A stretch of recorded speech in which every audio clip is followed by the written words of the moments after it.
Hey everyone, it's Bob over at the Danbury Senior Living Brain Fitness Channel.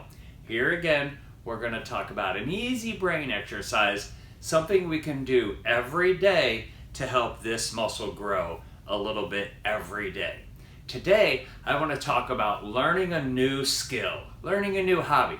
I get asked all the time, hey Bob, I do the crossword puzzle every day in the newspaper. That's good enough, right? I always answer with this. Well, it is a brain exercise and it counts for something, but I want you to think of a healthy 20-year-old who runs 1 mile every day for a year. They're getting a benefit for the first few weeks, maybe a month, but after that, I don't know. Where's the challenge? We really need to challenge our body to do new things when we exercise. And it's the same with the brain. We know that more and more research is showing that people who actively use their brains are less likely to develop Alzheimer's disease and dementia. Many studies show that cognitively challenging tasks, such as learning a new language or learning a new skill, can help the brain to develop protective effects. The key is to move outside of our comfort zone and really exercise the brain. Even more recent studies are suggesting that learning new things develops the plasticity of the brain. The plasticity is what allows for changes in the brain circuitry, which amend the structure and the function of the brain. These changes allow for learning and for memory to work properly. And we all want our memory to work properly, don't we? Scientists have recently shown that adults can actually grow the parts of their brain that control abilities, like the ability to juggle. In one study, scientists found a group of adults who could not juggle. They taught half of the group how to practice juggling, and then they simply practiced for a really long time and got much better at juggling. The other half, they didn't practice at all. They watched videos and watched other people juggle, and they never got better. The scientists used a brain scanner to compare the brains of the two groups of people.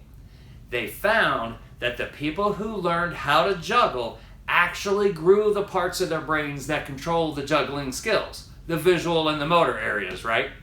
Their brains actually changed. When they learned good strategies for practicing and they kept trying, they actually learned how to juggle and grew their brains. So, how can we as adults grow our brains?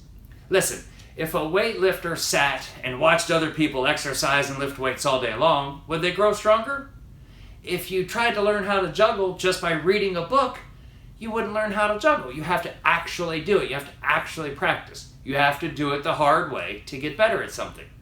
In fact, scientists have found that the brain grows more when you learn something new and less when you practice things you already know.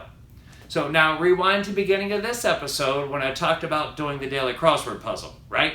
If you just do it every day, it's the same thing over and over again. So, what should you do? Well, if you were trying to become a bodybuilder, you wouldn't pick up a 300 pounds and just go for it. If you wanted to run a marathon, you just wouldn't walk out your door and run 26.2 miles, would you? You would have to learn how to do it and practice how to do it. And your body would respond little by little and grow to adapt to that, and it would be noticeable. One of the best daily brain exercises you can do is learn something new. So, I guess it's time to pick a new hobby. Learn a new instrument. It's at the top of the list of many retirees I know. Hobbies that stimulate the brain. It can be as easy as trying a new recipe every week, or as hard as learning how to knit. Or maybe juggling. Thanks for tuning into this episode.